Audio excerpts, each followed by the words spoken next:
guys, I'm going to discuss Spearman's rank correlation.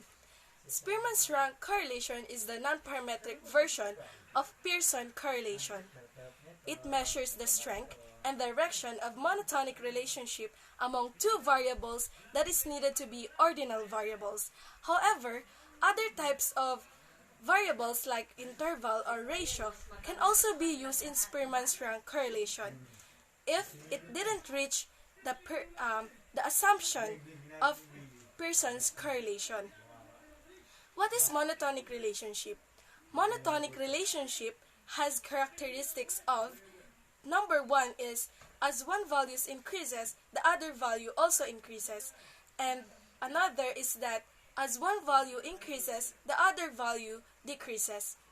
It's important to Spearman's rank correlation because of its monotonicity, means it is less restrictive than linear relationship. Monotonic relationship is important to Spearman's rank correlation because of its monotonicity, means it is less restrictive than linear relationship. Non-monotonic relationship can be used in Spearman's rank correlation in order to test if it has monotonic component. And if it has monotonic component, you should use Spearman's rank correlation. And if it has linear component, then you should use Pearson correlation. In ranking the data in Spearman's rank correlation, you need to create 4 columns and label them. For example, you have the data of 10 students in their English and mathematics subjects. You need to encode the data separately, and the another columns is for rank of English and the other one is for rank of math.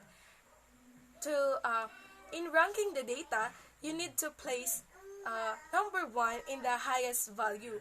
Then, on the second highest value, you need to place number 2, and so on and so forth.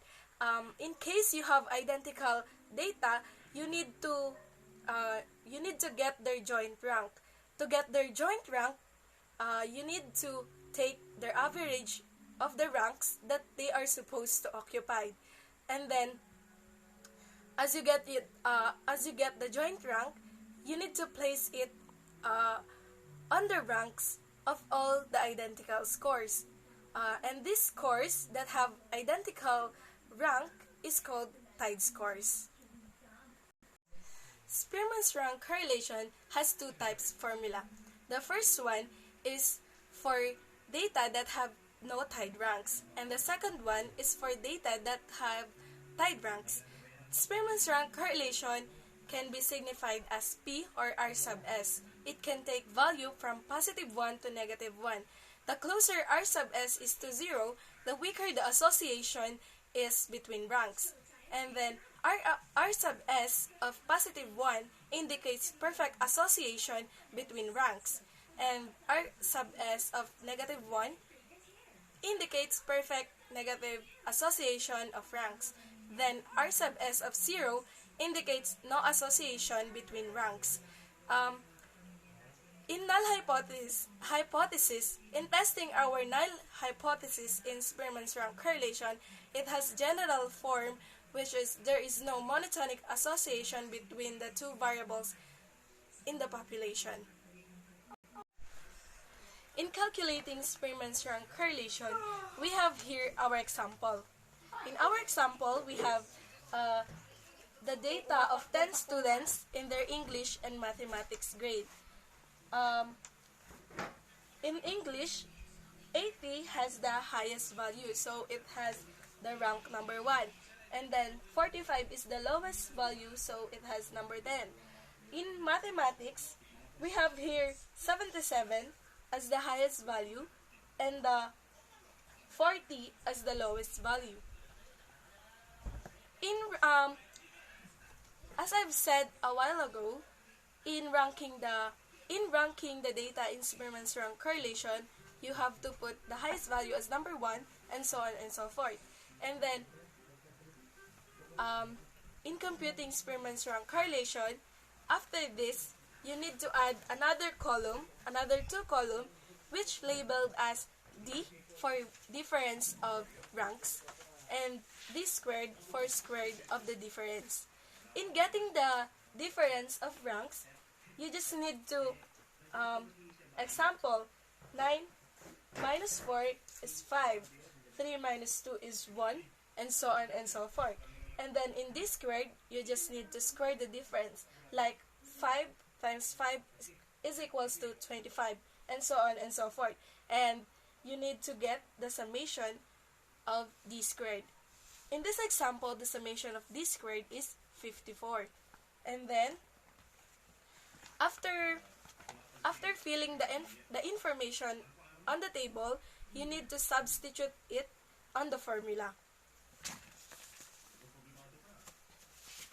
Since we don't have tied ranks, we will use this formula, which is P equals 1 minus 6 multiplied by summation of d squared over n, open parenthesis, n squared minus 1.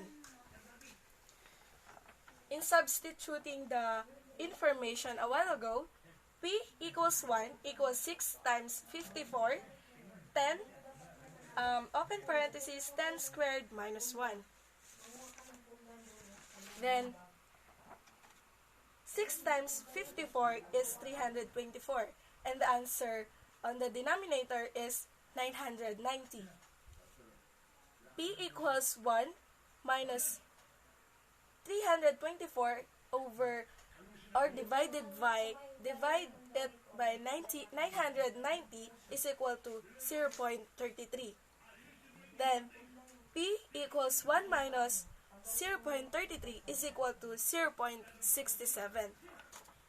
0.67 is indicate strong positive relationship between math and English grade. This means that the higher the grade you have in mathematics, the higher the grade you have in English. Our null hypothesis in this example is this: there is no monotonic association between English and math marks. In order to test if we are going to reject or fail to reject our null hypothesis in this example, we need to do statistical significant testing. Setting an alpha equals 0.05 in testing, we need to observe, or we need to see that our observed value is equal or greater than our critical value. To get the critical value, we need to consider the number of participants. In the table on my side, you can see that in order to get the critical value, we need to the critical value in our example is under the 0.05 and across the number of participants 10. Then we have the critical value 0.648, which is our observed value is greater than our critical value, which means, according to what I have said a while ago, that we need to see that the observed value must be greater than or equal to critical value. It means that our null hypothesis here is rejected.